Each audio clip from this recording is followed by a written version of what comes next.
Enterrés dans le sable, comme des machines à remonter le temps d'un autre âge, protégés par la chaleur sèche du désert pendant des milliers d'années.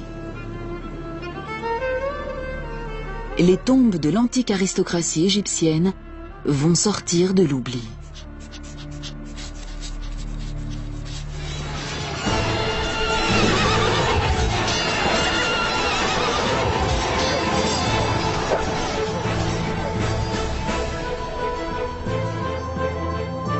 Trois hommes creusent le sable pour exhumer de nouveaux chapitres de l'épopée égyptienne. À eux trois, ils vont retrouver les histoires des nobles qui ont servi leur roi et la grandeur de l'Égypte.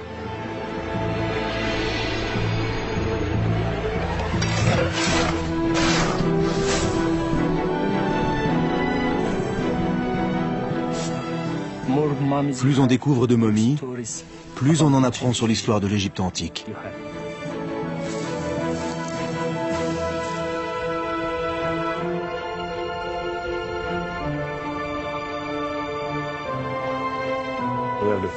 Il y a une grande affection, et peut-être même plus, entre le roi et sa nourrice.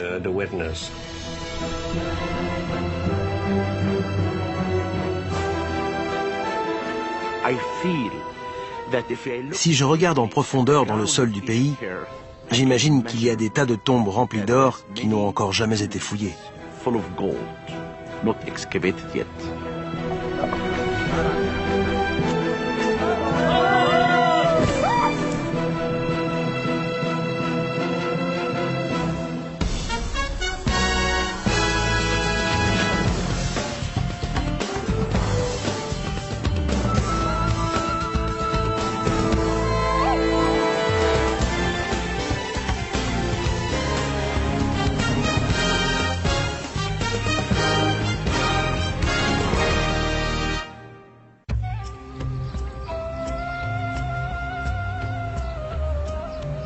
La première grande civilisation du monde naquit sur les rives du Nil.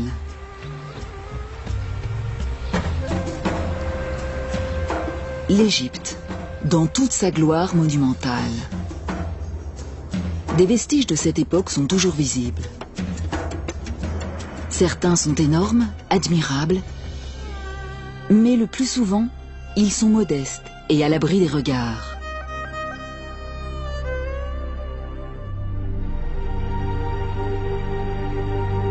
Tout ceci aurait disparu sans laisser la moindre trace si les Égyptiens n'avaient pas été obsédés par la mort et par la préservation de ce qui avait été vivant.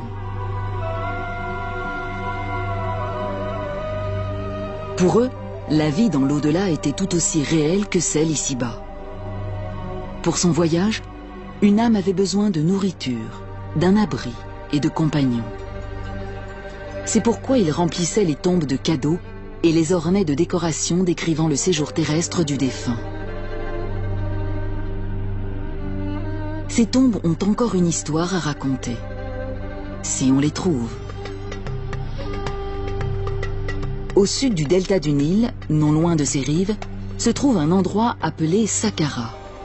Ici, il y a environ 5000 ans, les Égyptiens construisent leur première pyramide pour y loger la dépouille d'un pharaon. Elle a la forme d'un escalier dressé vers les cieux. Au cours des siècles suivants, des milliers d'Égyptiens sont inhumés à Saqqara. Un des sites les plus prisés est le flanc de la falaise dite du Bubastéon, dont la vue donne sur la vallée du Nil. Sous le Nouvel Empire, lorsque l'Égypte est à son apogée, les intimes du pharaon veulent être enterrés ici. Et ils le sont.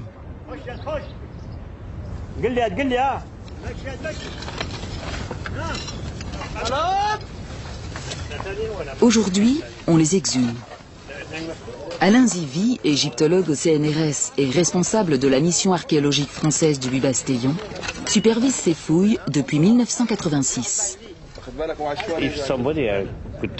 Si quelqu'un m'avait dit, il y a des années, que je passerais plusieurs mois ici, même plusieurs années au total, je ne l'aurais pas cru. Parfois, je me demande ce que je fais à jouer dans le sable, parce que je ne suis plus vraiment un gamin. Mais j'ai compris que je faisais ce dont je rêvais.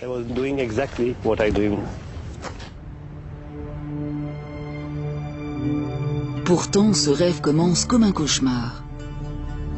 Les premières salles qu'il inspecte forment une nécropole de momies de chats. Des milliers. Ce sont les vestiges d'un culte des animaux en vogue sous les dernières dynasties égyptiennes. On élevait des chats par millions pour les sacrifier. Cependant, il n'y a pas que des chats. L'équipe met au jour un puits rempli de vestiges du passé.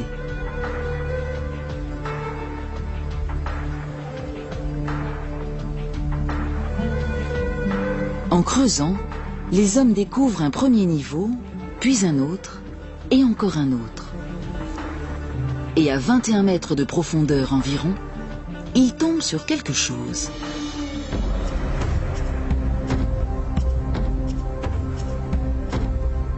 Parmi les gravats, ils trouvent tous les signes montrant qu'après des années de déblaiement, ils sont enfin dans une chambre funéraire.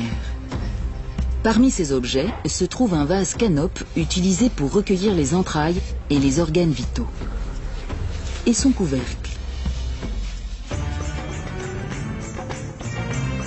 Ce vase est en albâtre, mais une partie de ce qu'il trouve est en or.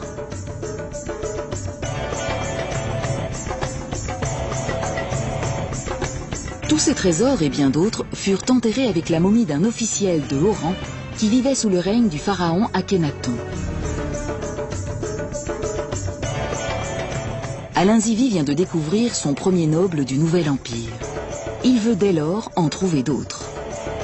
Son équipe se met au travail à l'intérieur même de la falaise.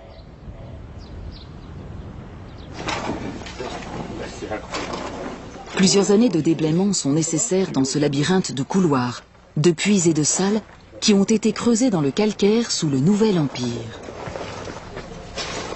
En chemin, l'équipe découvre d'autres tombes abritant de riches et célèbres Égyptiens. Aujourd'hui, elle vient d'en trouver une nouvelle.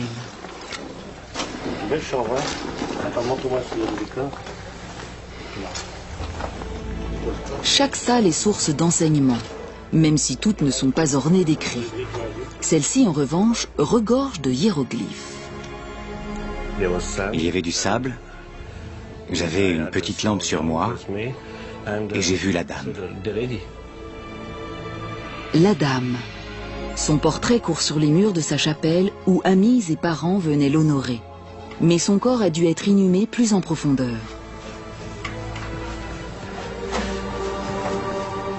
En nettoyant les murs, les archéologues découvrent de plus en plus de représentations de la dame. Tout semble démontrer qu'il s'agissait d'une femme influente. Très rapidement, j'ai compris qu'il s'agissait bien de la tombe d'une femme. Cet endroit est immense. C'est vraiment exceptionnel. Elle a donc dû bénéficier de la faveur du roi. De plus, elle avait de nombreux titres intéressants qui montrent qu'elle était très appréciée. J'ai donc cherché son nom et je l'ai trouvé ici. La nourrice royale ayant alimenté le corps du dieu.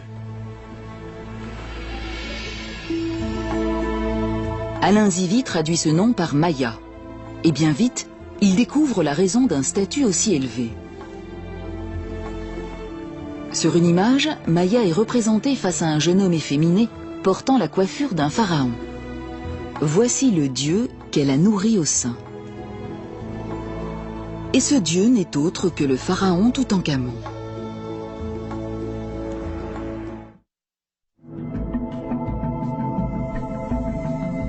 Ce roi est entré dans l'histoire lorsque l'archéologue britannique Howard Carter a fait la plus grande découverte égyptologique du XXe siècle dans la vallée des rois.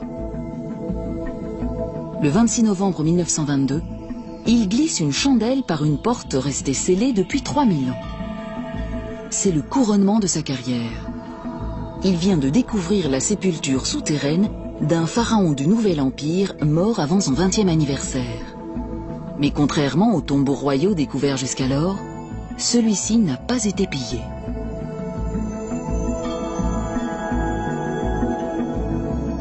Salle après salle, il découvre des montagnes de trésors qui dépassent l'imagination.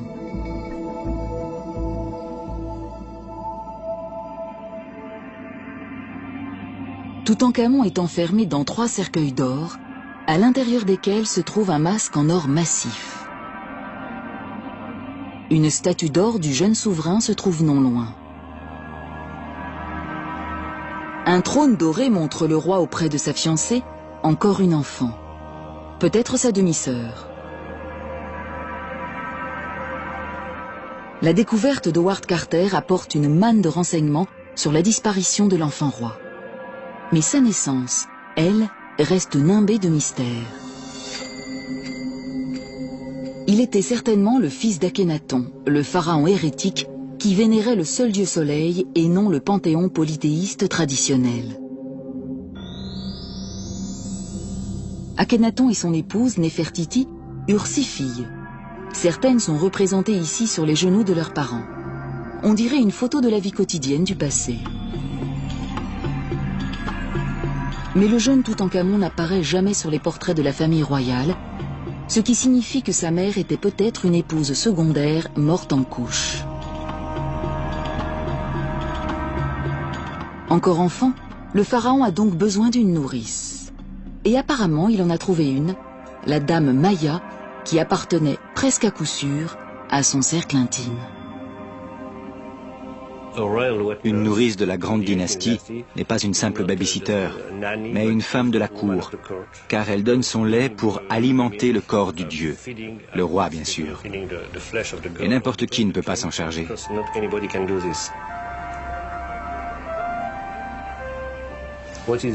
Ce qui est fantastique, c'est ce sentiment d'amour entre ces 2 individus, plus particulièrement de la femme envers le roi. Il y a une grande affection, et peut-être même plus, entre le roi et sa nourrice. Et au vu de la tombe élaborée qu'on a construite pour cette femme, l'enfant roi a dû lui retourner cette affection. S'il y a plus d'Égyptiens de la noblesse enterrés près du Nil que n'importe où ailleurs, les personnes qui servaient le pharaon aux confins de l'Empire ont elles aussi eu besoin de tombeaux, même si elles étaient en poste au milieu du désert.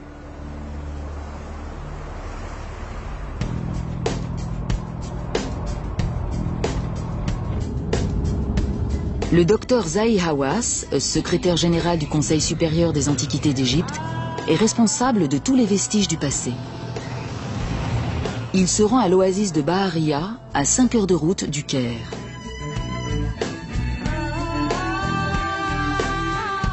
Pendant des milliers d'années, cette oasis a été une île de verdure au milieu d'une mer de sable. Elle n'est guère différente aujourd'hui, à l'exception du village moderne qui a remplacé le centre ancien.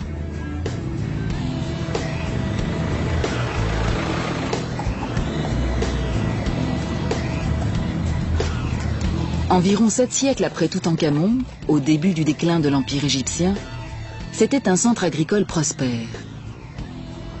Il y avait donc suffisamment d'argent pour faire construire de riches tombeaux.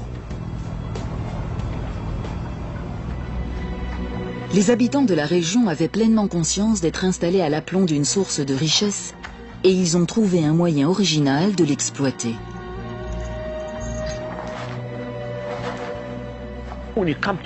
Quand vous arrivez dans un village comme celui-ci, vous entendez des rumeurs. S'il y a une tombe, il y a un trésor, de l'or. Ces bruits passent d'une personne à l'autre, prennent de l'ampleur, et c'est pourquoi les gens veulent construire leur maison au-dessus des trésors des pharaons.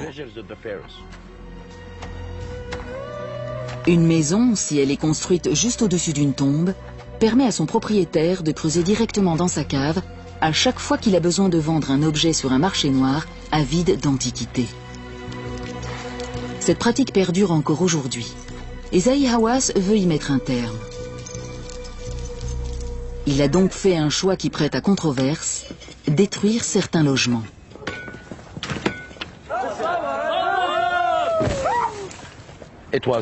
J'ai pris cette décision pour protéger ce site. Au même moment, nous avons aussi démoli toute maison qui mettait en danger les monuments. Les gens doivent impérativement avoir à l'esprit que la protection des monuments est ce qu'il y a de plus important.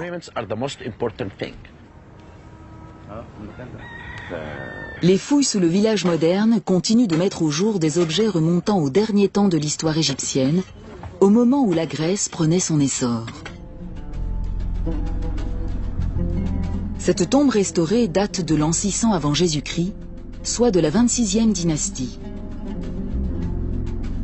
À cette époque, l'Égypte n'était plus une superpuissance. L'influence du pharaon avait décliné au profit des autorités locales, surtout dans les avant-postes prospères comme Bahariya.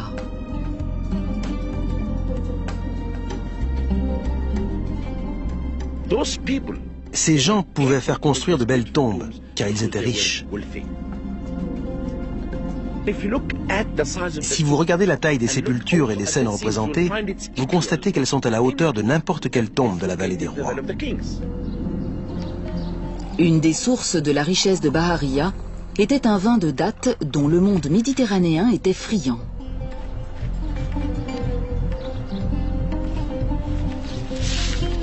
On pouvait gagner de l'argent en ramassant les dattes et en fabriquant le vin, mais encore plus en l'acheminant vers les marchés du Nord-Est.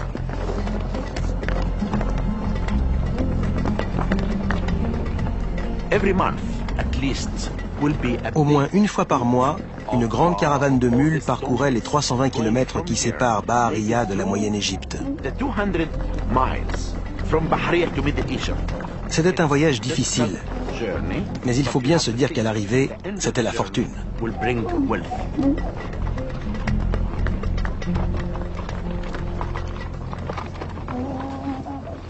Parmi les gens les plus aisés, on compte le gouverneur de Bahariya, un noble au service du pharaon.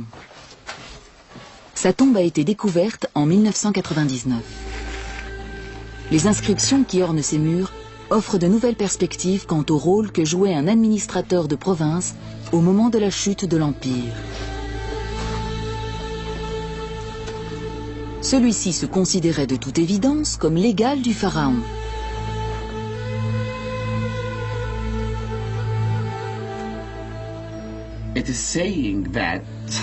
Il est dit que c'était un prêtre d'Isis et d'Osiris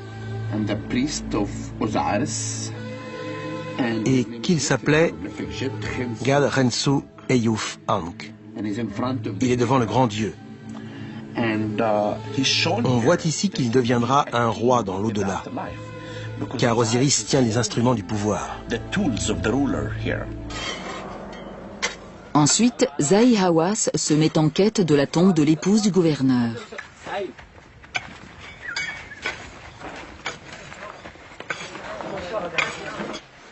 Mais à l'intérieur de la sépulture, il fait une découverte qui l'inquiète.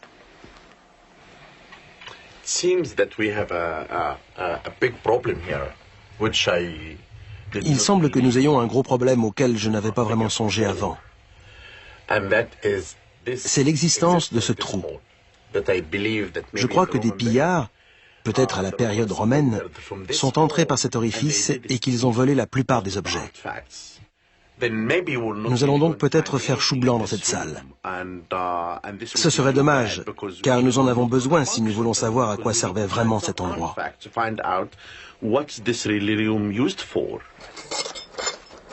Mais les voleurs ne prennent pas toujours tout quand ils pillent une tombe, surtout si les objets sont apparemment sans valeur. De l'albâtre. Les efforts de Zahi Hawass sont récompensés.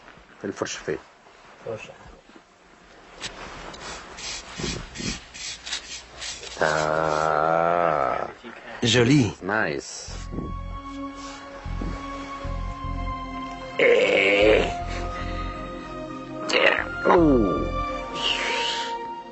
C'est un canope. C'est le couvercle d'un vase qu'on enterrait en général avec la momie. Pour un voleur, ça n'avait aucun intérêt.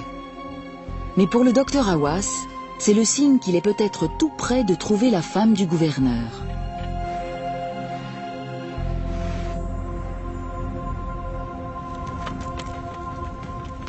À Saqqara, Alain Zivi cherche toujours sa dame perdue.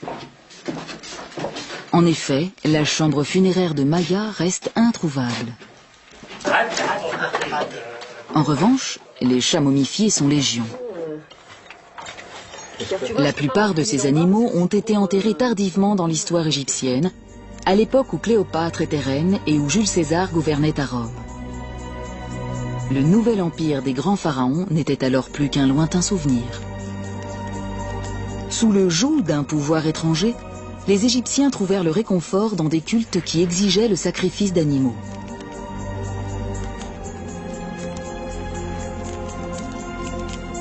Un des plus populaires était dédié à Bastet, la déesse chatte.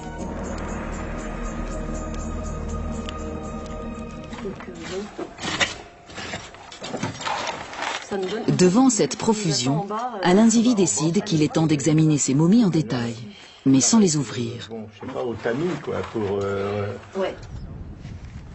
Cette tâche incombe à un couple d'experts en radiologie, Martine et Roger Lichtenberg.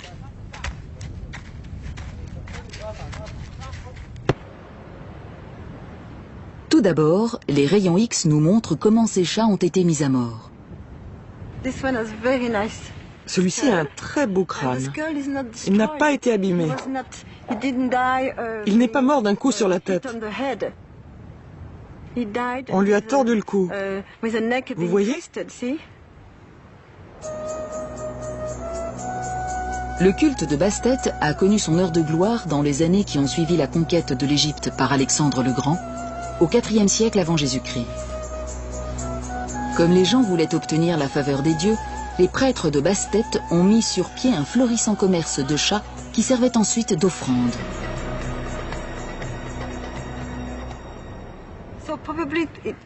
C'est un gros chat. Mais les plus gros, on n'osait pas leur briser les cervicales. On leur assénait un coup sur la tête.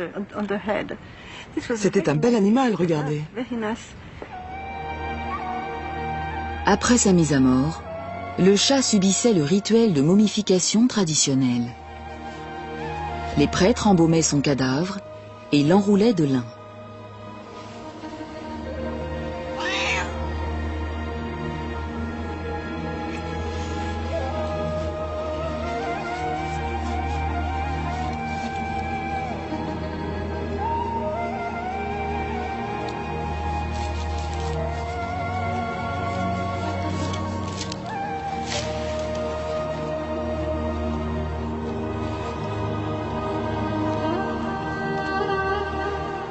Enfin, la momie était placée dans une des tombes recyclées.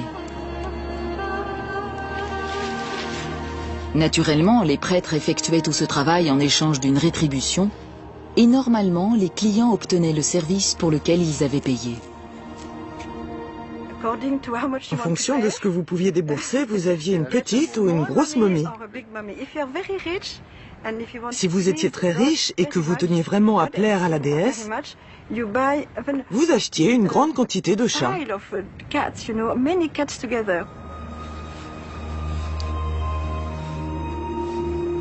Mais les rayons X montrent que parfois les prêtres trichaient.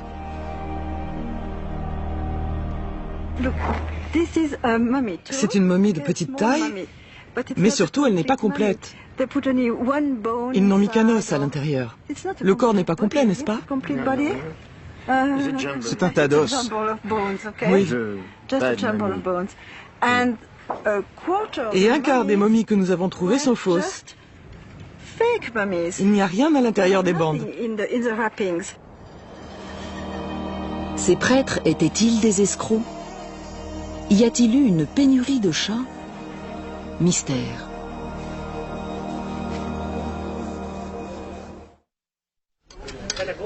En cherchant la chambre funéraire de Maya, l'équipe d'Alain Zivie a trouvé l'entrée d'une autre tombe, une dizaine de mètres plus loin. Les ouvriers commencent à enlever le sable et les gravats. Ce travail va occuper presque toute la campagne de fouilles. Il n'y a rien d'autre à faire que patienter.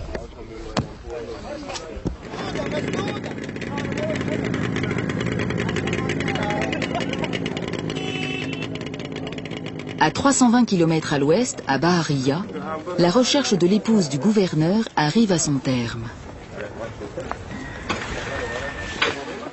Les ouvriers de Zahi Hawass ont découvert un autre sarcophage sous les décombres.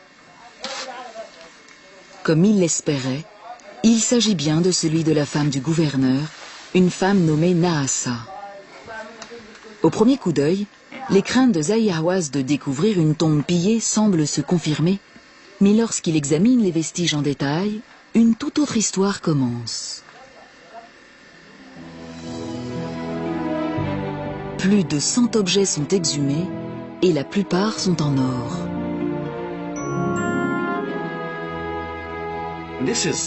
Voici une partie du trésor qu'on a trouvé. Il est superbe. Prenez ceci, on les mettait sur les ongles, comme ceci.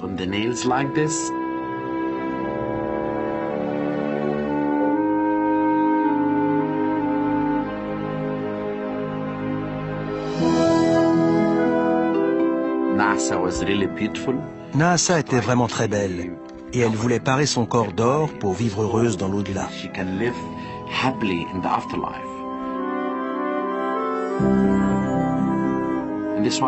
Ici, on a trouvé de superbes pièces comme celle-ci. Certaines ont même la forme d'un scarabée. Ceci aussi est intéressant. Les embaumeurs ouvraient le flanc et commençaient par retirer toutes les viscères. Ils recouvraient ensuite l'incision de la momification avec une feuille d'or comme celle-là. Superbe. Celle-ci, qui est plus lourde, se mettait sous la langue.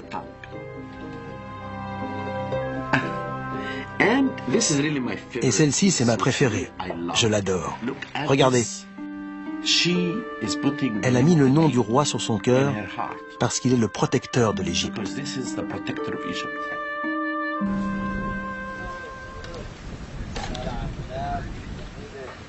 À Saqqara, les ouvriers d'Alain Zivi ont mis au jour un bâtiment remarquable. Il s'agit d'une structure rectangulaire construite il y a plus de 3000 ans, juste au pied de la falaise. C'est une chapelle mi-construite, mi-creusée dans la roche. Et la grande surprise a été l'état de conservation de ce mur qui est exceptionnel. Je vais écarter le rideau. Ce n'est pas un spectacle. Il protège le mur de la poussière et des visiteurs. Et bien sûr, il rend le tout encore plus spectaculaire. Regardez.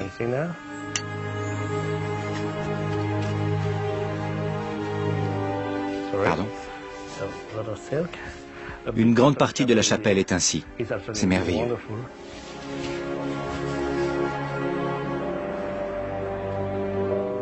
Le destinataire de cet endroit était probablement un personnage important. La salle est vaste, même en vertu des normes égyptiennes, et on n'a pas lésiné sur sa décoration. Sur chaque mur, des peintures, des gravures et des inscriptions confirment que cette sépulture a appartenu à un noble fortuné du Nouvel Empire. On lui avait préparé un festin pour satisfaire sa faim dans l'au-delà. Et des serviteurs exécutaient ses moindres désirs.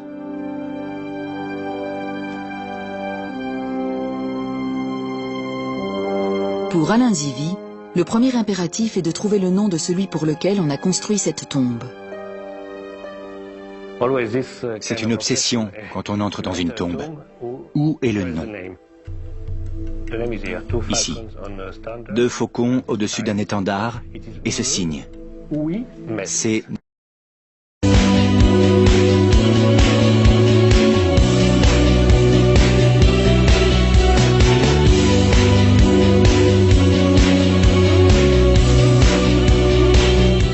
Netcherwimès. Comment le lire?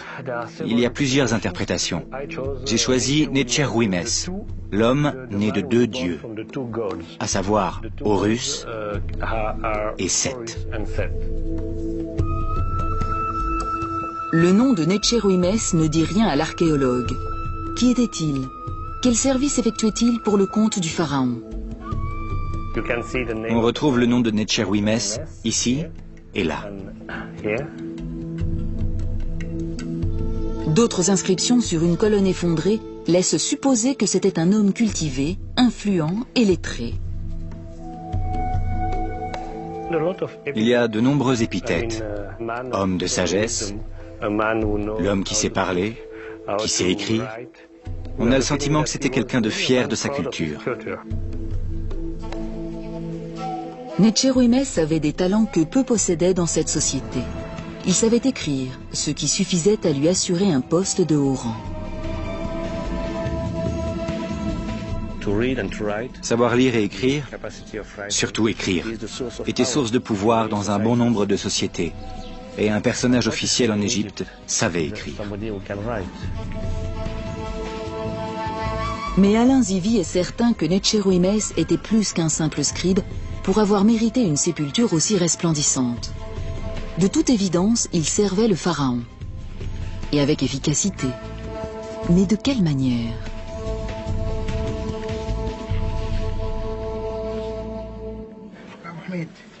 Pendant que le Français planche sur cette question, les fouilles continuent à l'autre bout de la chambre. Je crois que c'est bon. L'ingénieur Pierre Veillat doit faire la différence entre les pierres d'origine et les rochers ajoutés par la suite pour boucher les trous. Pas très solide. Tous sont parfaitement conscients que des tonnes de calcaire sont amassées au-dessus de leur tête. Le travail avance lentement. Chaque rocher doit être retiré à la main.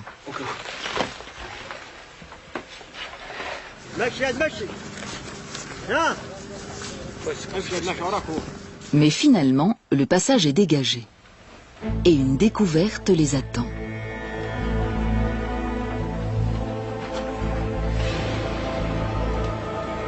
Il s'agit d'une statuette du pharaon que Necheruymes a servi, un roi qui a laissé son empreinte sur l'histoire de l'Égypte. Ramsès II. Il dirige l'Égypte pendant plus de 60 ans, donne naissance à près d'une centaine d'enfants et préside aux plus grands travaux de l'histoire de son empire, entre autres à Luxor et à Abou Simbel.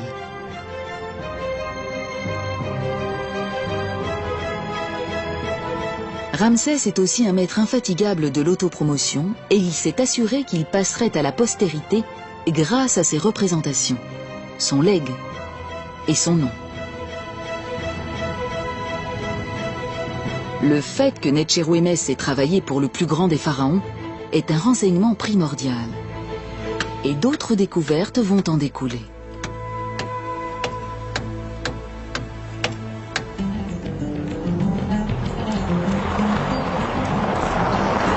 Dans les faubourgs de l'oasis de Bahariya se trouve un cimetière gréco-romain découvert en 1996 par Zahi Hawass et son équipe.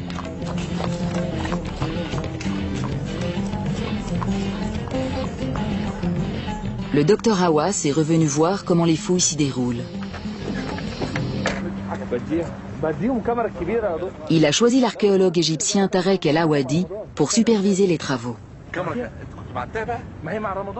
Le cimetière s'étend sur 36 km², intégralement noyé sous le sable. Où que vous creusiez ici, vous tombez sur une tombe. Si vous regardez le terrain, vous voyez partout la trace de petits monticules. Et s'il y a un monticule avec quelques objets, comme des morceaux de poterie, c'est qu'il y a quelque chose dessous. Dans toute cette zone, si vous mettez la main dans le sable, vous trouvez l'entrée d'une sépulture. Ensuite, vous commencez les fouilles et là, c'est le plus important, il faut faire attention car en dessous, il y a des momies.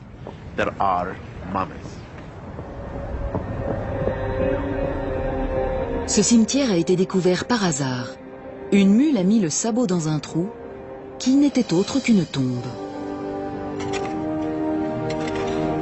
À l'intérieur repose un grand nombre de momies. La plupart sont dorées et dans un état de conservation remarquable.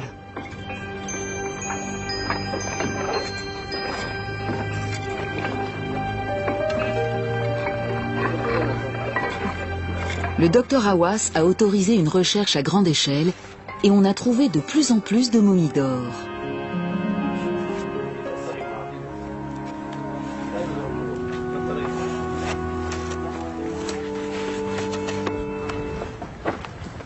Tarek El Awadi a fait plusieurs découvertes et Zahi Hawass a hâte d'y jeter un œil.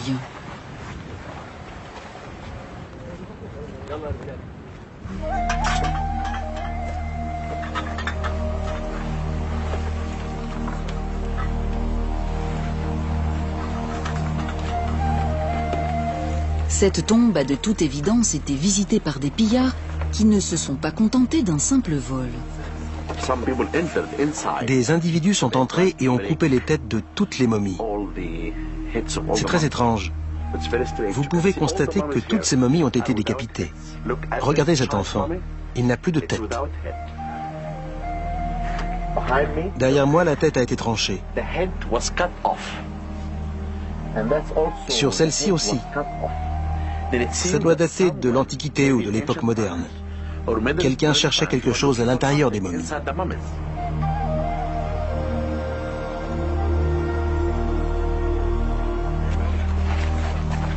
Pourtant, même cette profanation est source d'enseignement. Pour Tarek El Awadi, cette décapitation est peut-être le résultat d'une querelle entre deux familles. Même les cadavres des enfants ont été décapités pour venger une querelle oubliée depuis longtemps.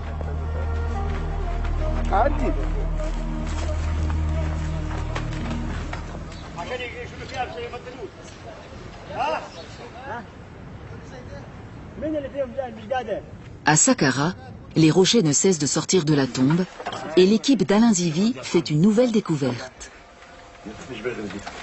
Derrière la statuette de Ramsès, et fixée à cette dernière, il y a une autre statue. Surplombant le minuscule pharaon se trouve la tête grandeur nature d'une vache, la déesse Hathor. L'archéologue est aux anges.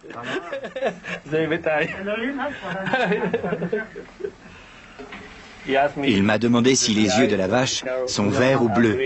Je lui ai répondu qu'ils sont comme les vôtres. Superbe. Sous une de ses nombreuses apparences, Hathor était la protectrice des morts, celle qui garantirait à Netchérouïmès de passer en toute sécurité dans l'au-delà.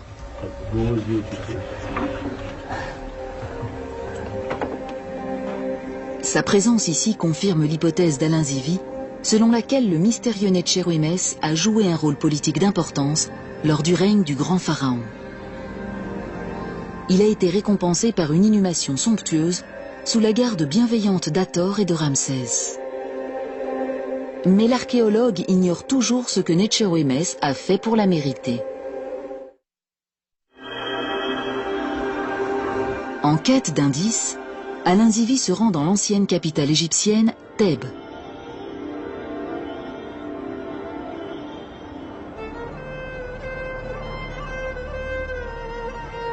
Aujourd'hui, elle s'appelle Luxor et regorge de monuments construits à la grandeur de Ramsès.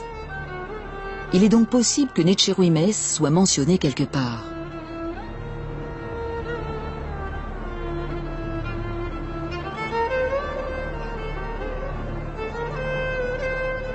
Les murs se souviennent encore des hauts faits du grand Ramsès, surtout de ses victoires militaires.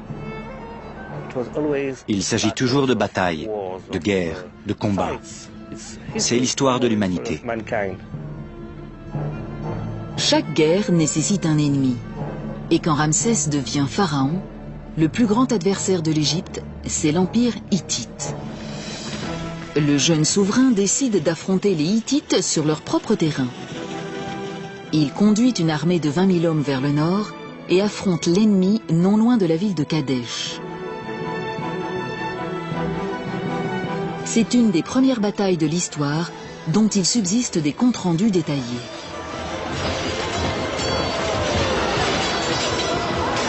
Les Hittites attirent les Égyptiens dans une embuscade. Ramsès et quelques centaines de ses hommes se retrouvent séparés du gros de l'armée et bloqués non loin de la rivière Oronte. La position est intenable, mais une division d'infanterie de réserve de l'armée égyptienne lance une contre-attaque qui repousse l'ennemi sur la rivière et sauve le pharaon. Ramsès rentre en Égypte et répand aussitôt la nouvelle de son éclatante victoire.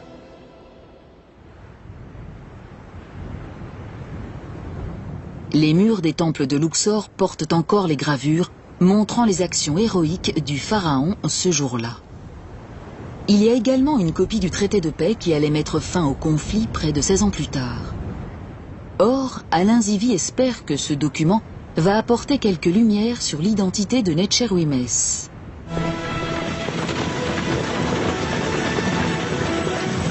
Les négociations, longues et chaotiques, se soldent finalement par un accord. Et le traité de paix en explique les termes.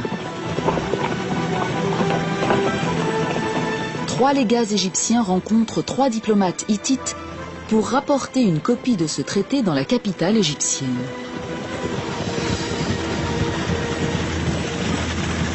Il promet que l'amitié remplacera l'hostilité et chaque camp jure de ne pas attaquer l'autre en premier. Dans l'éventualité d'une attaque par un tiers, ils formeront une défense commune. Il y aura des échanges de prisonniers et un pacte d'extradition. Le traité est gravé en cunéiforme sur une tablette en argent et présenté au pharaon. Ensuite, Ramsès le fait graver sur les murs des temples de Thèbes.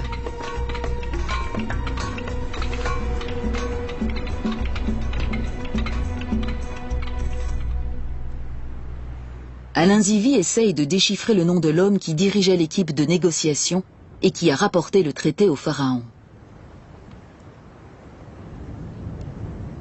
Bingo! Je vois le mot « envoyés royaux ». Et après, peut-être une tête de faucon. Ça pourrait être une partie du nom de Necherwimès. On peut le comparer avec les Ramessides d'inscription. C'est un petit peu la Bible de cette période. Voici le traité de paix. Ça pourrait bien être le nom de Necherwimès. 2 faucons au-dessus d'un étendard. Necherwimès, l'homme qui a conclu la paix entre les 2 grands empires et qui en a été récompensé avec largesse dans l'au-delà. C'est un personnage historique. Pour moi, c'est fantastique. Peut-être aussi important que la statue de la vache Hathor. Ça n'est pas seulement un chef-d'œuvre exceptionnel, pas seulement une belle sépulture. C'est l'histoire. Le mystère de l'identité du propriétaire de la tombe est enfin élucidé.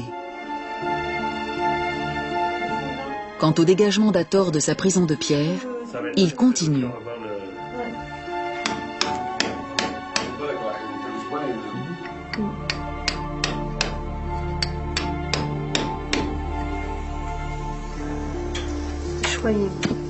Anne Liéget injecte un adhésif dans la pierre pour préserver la fine couche de peinture vieille de 3000 ans.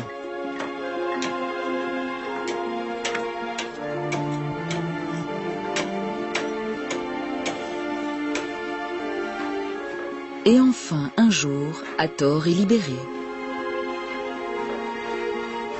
Pour Alain Zivie, cette campagne de fouilles est terminée. Une nouvelle tombe a été découverte et a retrouvé sa splendeur d'antan. Un autre sujet du roi a été identifié grâce au cadeau qu'il a emmené dans l'au-delà.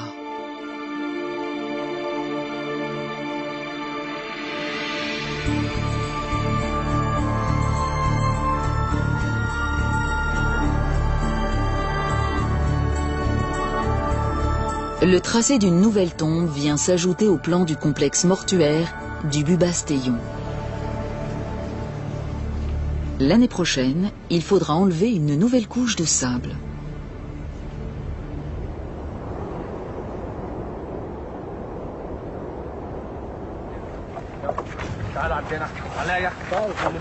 À Barahiya, Tarek El Awadi a découvert une autre tombe. Zahi Hawass est là pour l'inspecter.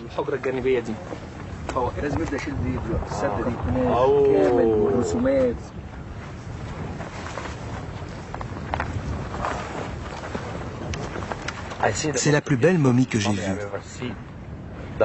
Le masque la rend complètement réaliste. On dirait la momie d'une femme.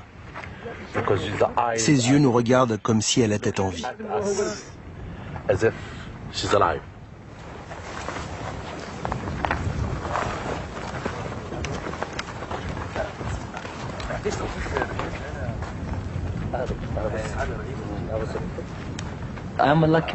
J'ai de la chance d'avoir trouvé cette sépulture. C'est incroyable.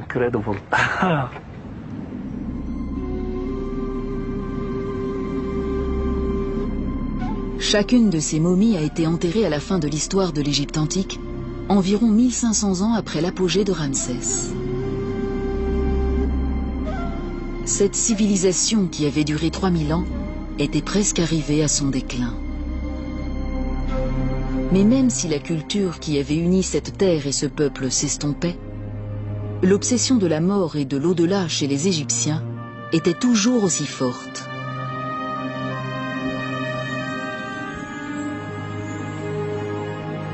Ce qui avait été autrefois le privilège des rois, puis de leur entourage, avait été au fil du temps adopté par les classes aisées et moyennes. Dès lors, quiconque ayant de l'argent pouvait se faire construire une tombe et s'offrir des funérailles de style. La plupart des tombes dans lesquelles leurs corps ont été déposés sont toujours sous le sable. Chacune d'elles a une histoire à raconter et attend patiemment d'être découverte.